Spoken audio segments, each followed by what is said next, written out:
So when I was 12, my mother died. And I remember waking up and it was a holiday, a school holiday of some sort, but my dad was off at work. Um, and I go out into the living room and I watch TV cartoons, Tom and Jerry, that sort of thing. And it ends up rolling around to be around 10 o'clock, and usually my mom's awake by now.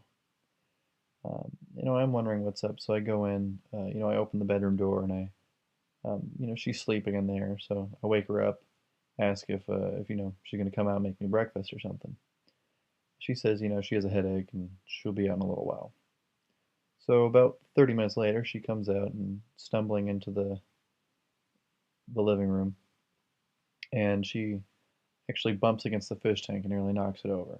And I know something's wrong, but I'm not sure what it is. I'm 12. So, she sits with me for a little bit and then she says she's tired and needs to go back to bed. So I'm actually fairly worried at this point. So I end up calling my dad and saying, hey, you should probably come home and see what's up with mom.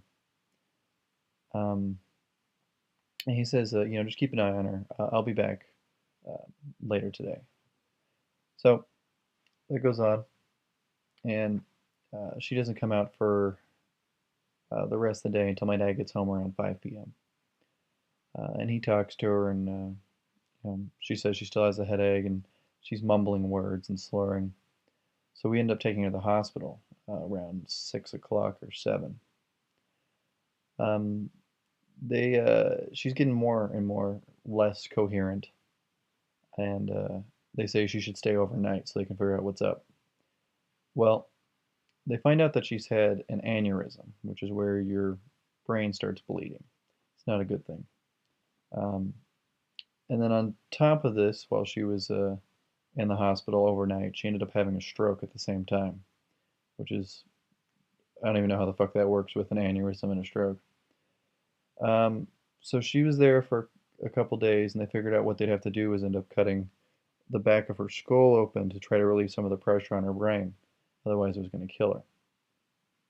So they did that, um, and she was like that for a couple days. This is about a week in already, and I've been to visit her a couple times. Um, and then I remember, like 3 or 4 days after that, I end up getting a call in the middle of the night that wakes up, me and my dad, that she's gonna die.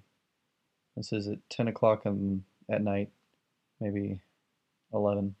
We end up driving down to the hospital and, staying for a couple hours until my dad makes my aunt take me home.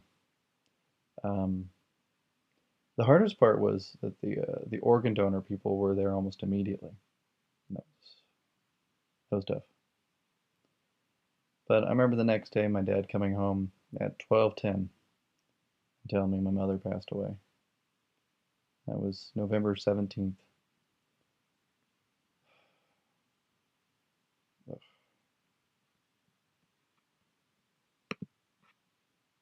when I was 12.